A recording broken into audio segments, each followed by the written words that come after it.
لله كفى والصلاة والسلام على من اصطفى. ما بعد، قال الله تعالى بعد أعوذ بالله من الشيطان الرجيم: يا أيها الذين آمنوا عليكم أنفسكم. صدق الله مولانا العظيم.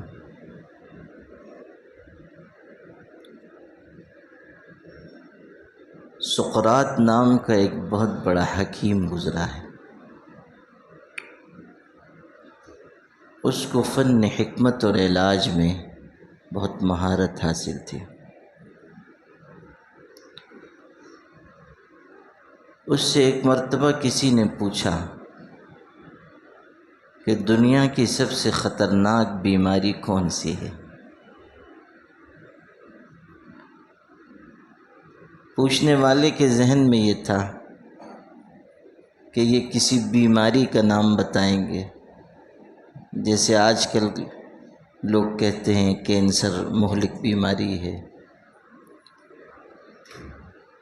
تو پوچھنے والے کے ذہن میں یہ تھا کہ کسی بیماری کا نام یہ بتائیں گے، لیکن اس شخص نے جو جواب دیا وہ کچھ عجیب سا تھا. اس نے کہا کہ دنیا کی سب سے خطرناک بیماری یہ ہے کہ انسان بیمار ہو اور پھر اس کو یہ احساس نہ ہو کہ میں بیمار ہوں. دنیا کی سب سے خطرناک بیماری یہ ہے کہ کوئی آدمی بیمار ہو اور اسے اپنی بیماری کا احساس نہ ہو.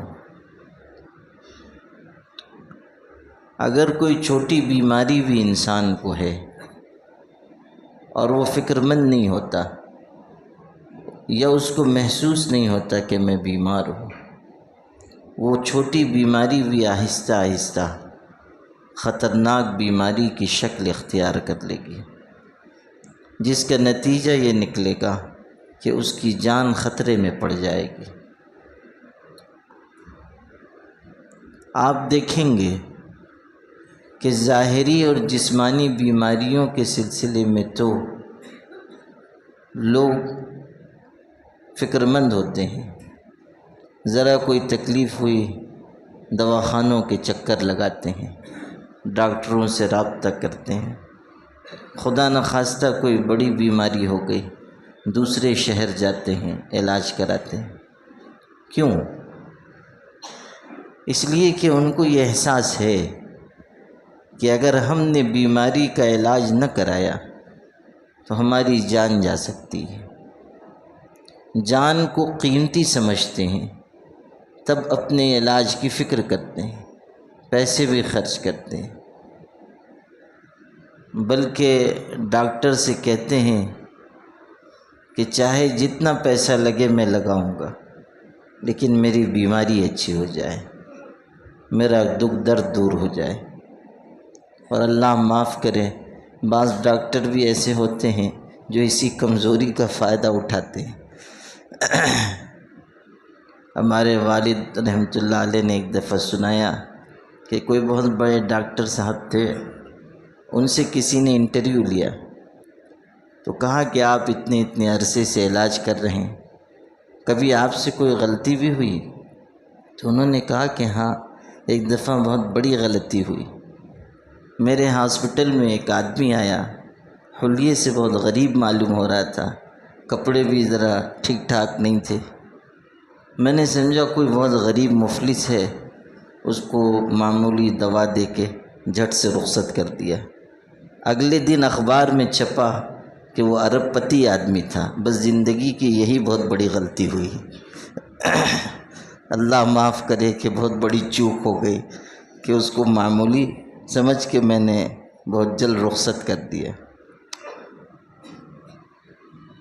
کتنے ایسے بھی آپ کو معالج مل جائیں گے کہ آدمی گیا، آدھی جان اس کی ملک الموت نکالتا ہے، آدھی وہ ڈاکٹر نکال لیتا ہے. کہتا ہے کہ آپ آنے میں آپ نے دیر کر دی، اور اگر تھوڑی اور دیر کرتے تو آپ یہاں نہیں آتے، ملک الموت آپ کے پاس پہنچ جاتا۔ اب وہ یہ سن کے تو بیچارے کی آدھی جان ویسے ہی نکل جائے گی۔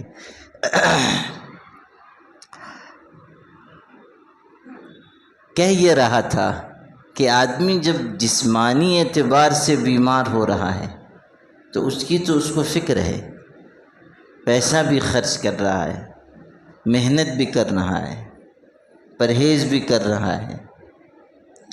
ڈاکٹر نے کہہ دیا یہ چیز مت کھانا، نہیں کھاتا ہے۔ حالانکہ اس پر بھی غور کر لیجیے کہ ڈاکٹر کہہ رہا ہے یہ چیز مت کھائیے، وہ چیزیں حلال ہیں، لیکن ڈاکٹر کے کہنے سے ہم حلال چیزوں سے رک جاتے ہیں، اور اللہ کہتا ہے، اس کا پیغمبر کہتا ہے کہ ان حرام چیزوں سے رکو، ہم نہیں رکتے ہیں۔ گویا کہ ڈاکٹر کے کہنے سے حلال چیز چھوڑنا آسان ہے، لیکن پیغمبر کے کہنے سے حرام چیز ہم نہیں چھوڑ رہے ہیں۔ انسان بیمار ہو رہا ہے، ظاہری بیماریوں کا علاج کرا رہا ہے، پرہیز بھی کر رہا ہے۔ کیوں؟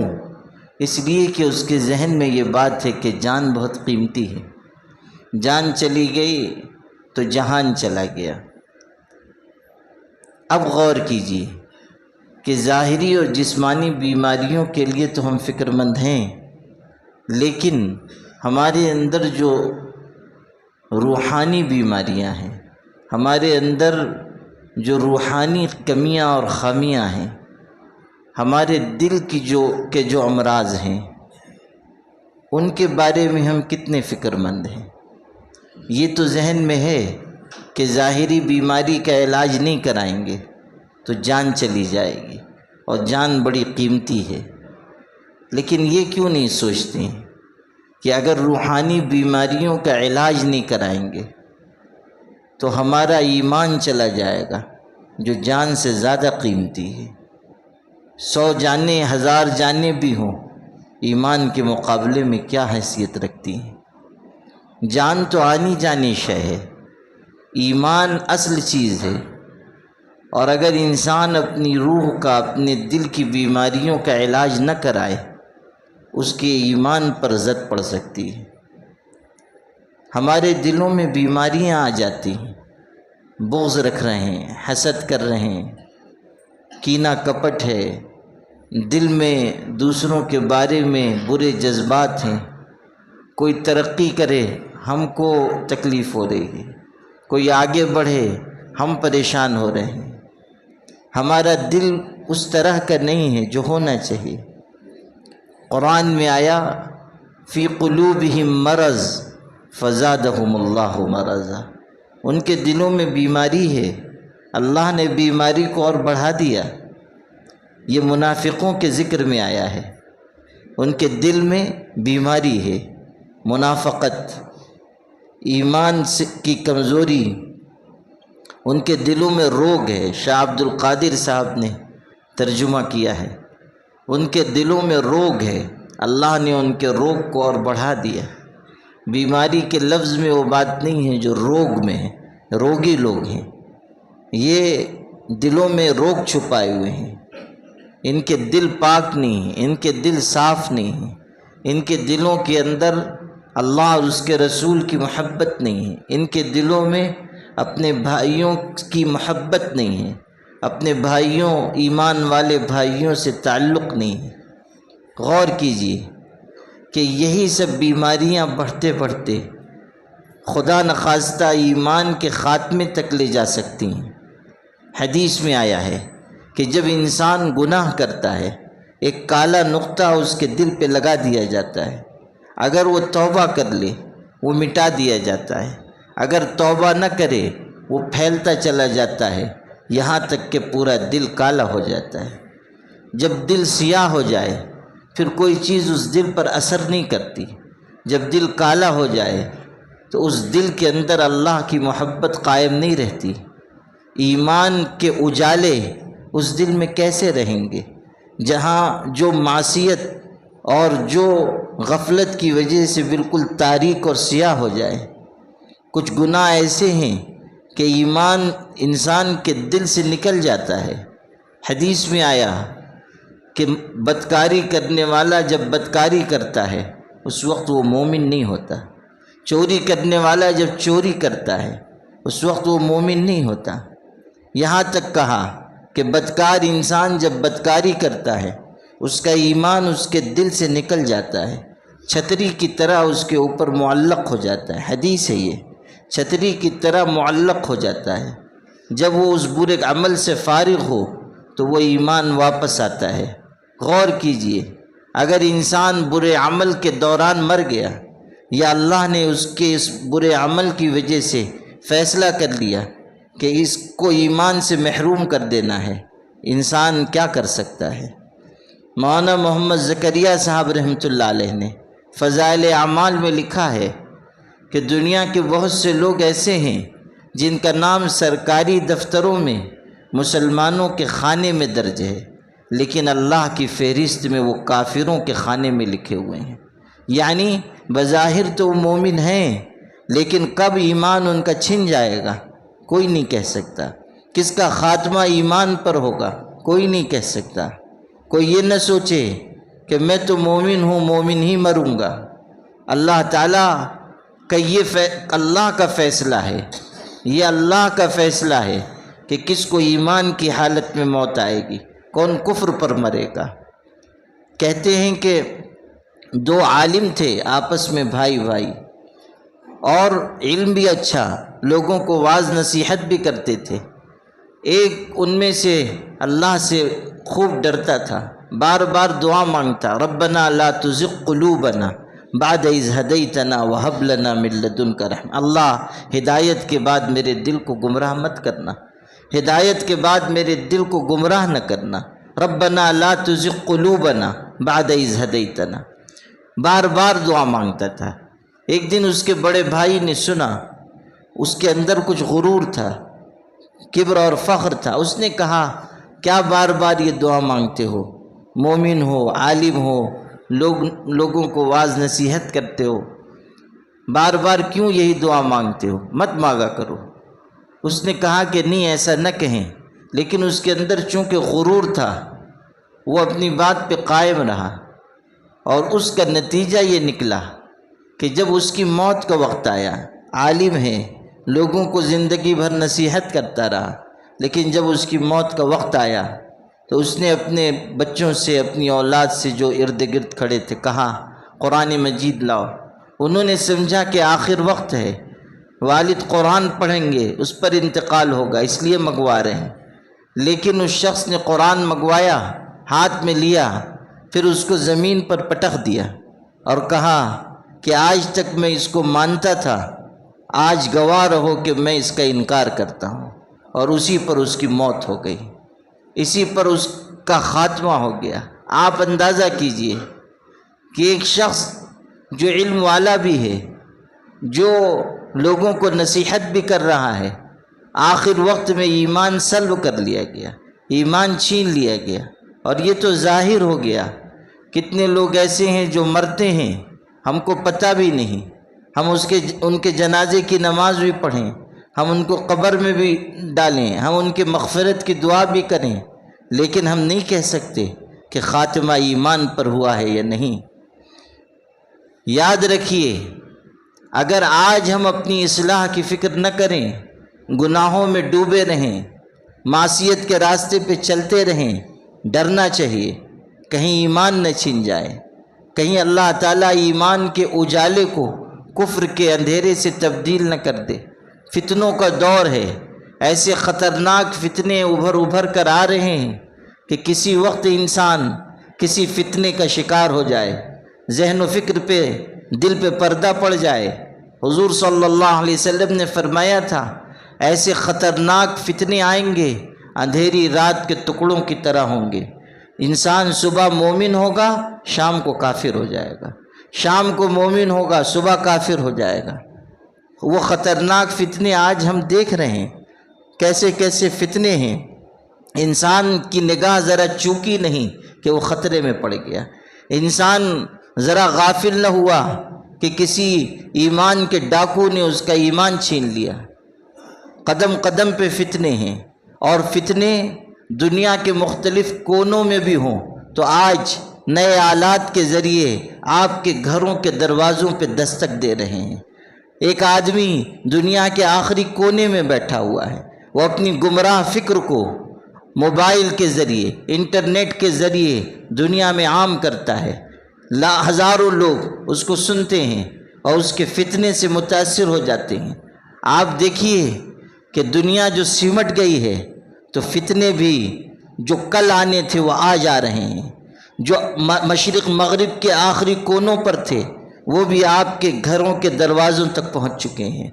آپ نہیں دیکھ رہے ہیں کتنی بچیاں بیٹیاں جو کل تک اللہ کا نام لینے والی تھیں آج وہ کفر و شرک کے ساتھ زندگی گزار رہی ہیں۔ ہزاروں لڑکیاں مرتد ہو چکی ہیں۔ آپ کے اپنے علاقوں میں آپ دیکھیں، آپ اپنی ریاست میں دیکھیں، آپ اپنے ملک میں دیکھیں۔ یہ میں آپ کو دوسرے ملکوں کی بات نہیں بتا رہا، آپ کے ملک میں دیکھیے، آپ اپنی ریاست میں دیکھیے، ارد گرد کے دیہاتوں میں دیکھیے، آپ کو محسوس ہوگا کہ یہ ارتداد کا فتنہ کتنی تیزی سے آج ہماری نئی نسل کو متاثر کر رہا ہے۔ کتنی بیٹیاں بچیاں مرتد ہو گئیں اور کتنی وہ ہیں جو ارتداد کی طرف بڑھ رہی ہیں۔ ہمارے دلوں میں فکر پیدا ہوتی ہے کہ ان کو بچانے کے لیے ہم کیا کر سکتے ہیں۔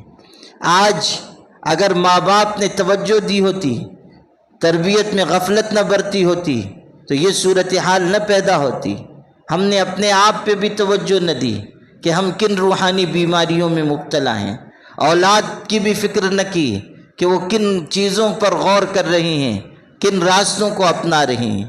نتیجہ اس کا یہی نکلنا ہے کہ لوگ ایمان سے محروم ہوں گے، کفر کے اندھیروں میں چلے جائیں گے۔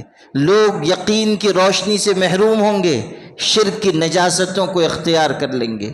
ہزار بچیاں ہماری جا چکی ہیں، لیکن آپ دیکھیں کہ ہمارے اندر فکر کی اور بیداری کی کوئی لہر نظر نہیں آتی ہے۔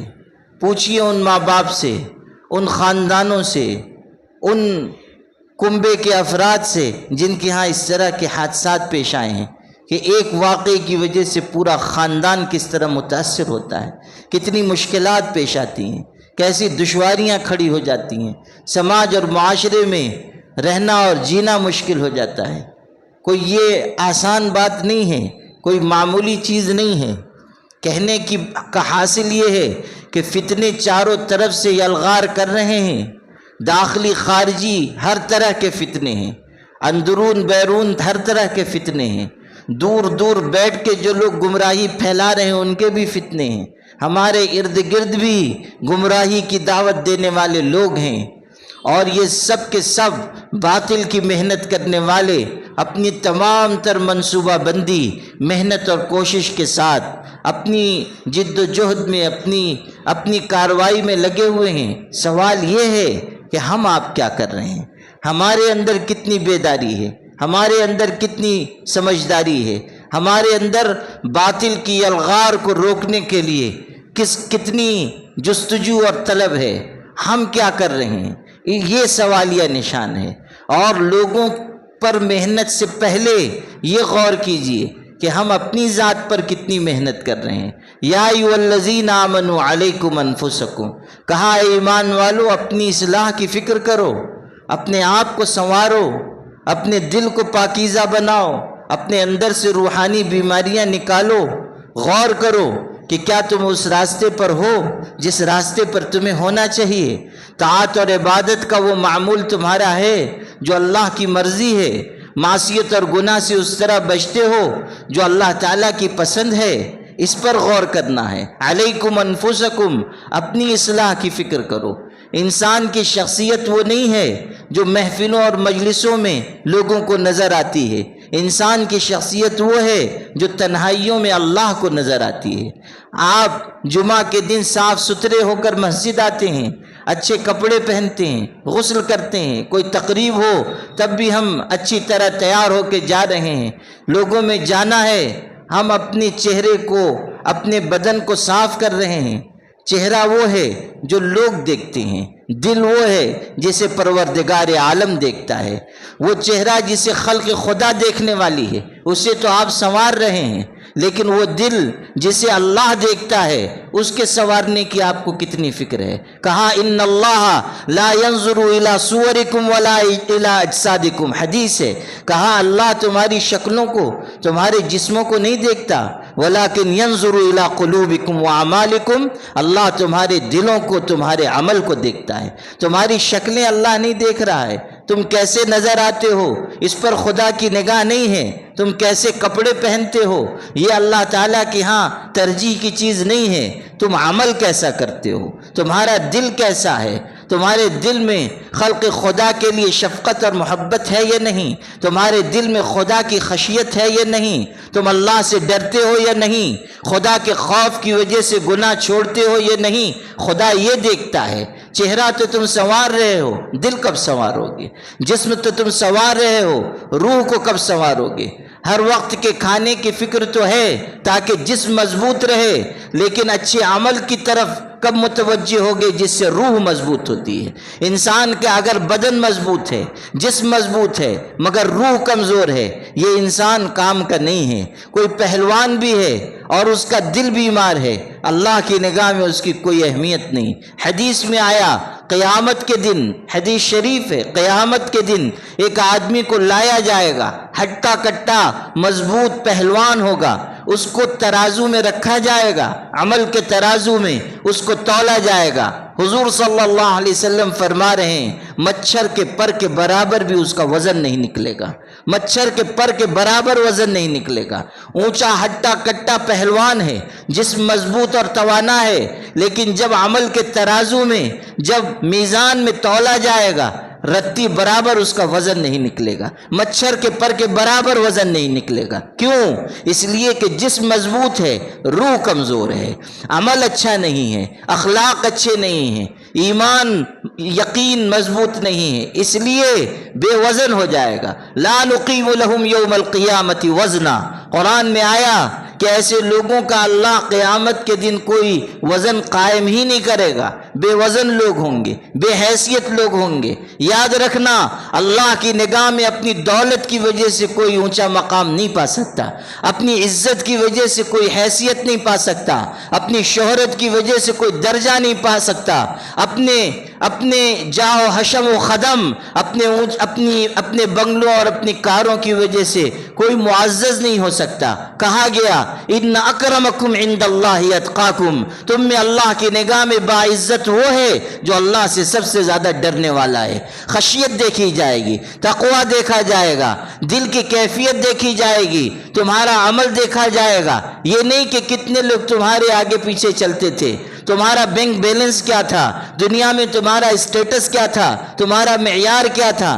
آج آپ اس میں پریشان ہیں کہ دنیا ہم کو عزت دار سمجھے، ہمارا رہنے سہنے کا معیار یہ ہو، ہماری زندگی گزارنے کا طور طریقہ یہ ہو، ہم اس میں پریشان ہیں۔ جو اصل چیز حاصل کرنے کی تھی وہ ہم حاصل نہیں کر پا رہے ہیں۔ ہر شخص غور کرے کہ اس نے آخرت کے لیے کیا تیاری کی ہے، غور کرے کہ اپنے ایمان کی حفاظت کی کیا فکر کی ہے، اپنے دل کو سنوارنے کے لیے کیا محنت کر رہا ہے۔ یاد رکھیے ہم میں سے ہر شخص کی اصلاح فرض ہے، ہر شخص کے لیے اپنی اصلاح فرض عین ہے۔ یہ نہیں کہ کچھ لوگ اللہ کا ذکر کریں، اللہ کی یاد میں لگیں، دل کو سنوارنے کی محنت کریں، ہم سمجھیں کہ چلیے یہ لوگ ہیں اللہ اللہ کر رہے ہیں بس کام ہو گیا۔ ہر آدمی کی اصلاح فرض عین ہے، ہر آدمی پر اپنے دل کو سنوارنا فرض ہے، جس طرح نماز فرض ہے، روزہ فرض ہے، اپنے دل کو گناہوں سے پاک کرنا بھی فرض ہے۔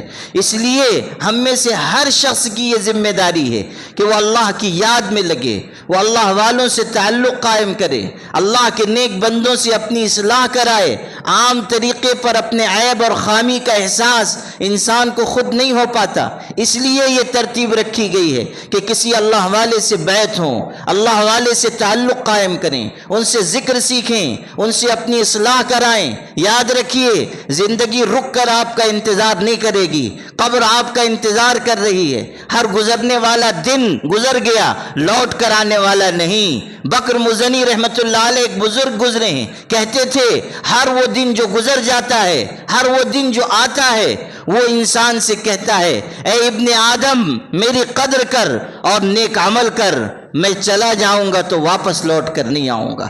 پھر یہ بھی کہتا ہے کہ عمل کر، مجھ کو غنیمت شمار کر، ہو سکتا ہے کہ میرے بعد تجھ کو دوسرا دن نصیب نہ ہو۔ ہر رات جو آتی ہے وہ کہتی ہے اے آدم کی اولاد عمل کر اور مجھ کو غنیمت جان، ہو سکتا ہے کہ میرے بعد کوئی دوسری رات تجھ کو نصیب نہ ہو۔ اذا اصبحت فلا تنتظر المساء، عبداللہ ابن عمر رضی اللہ عنہ کہہ رہے ہیں جب صبح ہو شام کا انتظار نہ کرو، شام ہو صبح کا انتظار نہ کرو۔ خود حضور نے نصیحت کی، عد نفسہ فی الموتى ولم يعد غدا فی ایام، زاہد انسان وہ ہے جو آنے والے کل کو اپنی زندگی کا کل نہیں سمجھتا ہے اور اپنے آپ کو مردوں میں شمار کرتا ہے۔ وہ یہ نہیں خیال کرتا کہ میں 50 برس تک زندہ رہوں گا، وہ یہ سمجھتا ہے ہر دن میرا آخری دن، ہر رات میری آخری رات۔ عد نفسہ فی الموتى، اپنے آپ کو مردہ شمار کرتا ہے، قبر کا مسافر سمجھتا ہے۔ ہم میں سے کون ہے جس کو یہ احساس ہو کہ یہ دن میری زندگی کا آخری دن ہے، یہ نماز میری زندگی کی آخری نماز ہے، یہ رات میری زندگی کی آخری رات ہے، یہ صبح میری زندگی کی آخری صبح ہے، یہ شام میری زندگی کی آخری شام ہے۔ ہم نے اپنی آخرت کے لیے کیا توشہ اختیار کیا، اس پر غور کرنے کی ضرورت ہے۔ اور ہم میں سے ہر شخص کو اپنی روحانی بیماریوں کے سلسلے میں فکر مند ہو جانا چاہیے، اللہ کے ذکر سے جڑنا چاہیے، اللہ کی یاد سے جڑنا چاہیے، اچھے اعمال و اخلاق کی راہ پر آنا چاہیے کہ یہی کامیابی اور سرخروئی کا راستہ ہے۔ ان سے ملنے کی ہے بس یہی ایک راہ، ملنے والوں سے راہ پیدا کر۔ اور اقبال نے کہا تھا کہ خیرت کے پاس خبر کے سوا کچھ اور نہیں، خیرت یعنی عقل، خیرت کے پاس خبر کے سوا کچھ اور نہیں، تیرا علاج نظر کے سوا کچھ اور نہیں۔ اللہ والوں کی نظر ہمارے دلوں میں انقلاب پیدا کرے گی، ہمارے اندر احساس کی دولت پیدا کرے گی، اور یہ احساس کی دولت بہت بڑی دولت ہے۔ احساس عمل کی چنگاری جس دل میں فروزاں ہوتی ہے، اس لب کا تبسم ہیرا ہے، اس آنکھ کا آنسو موتی ہے۔ وآخر دعوانا الحمدللہ۔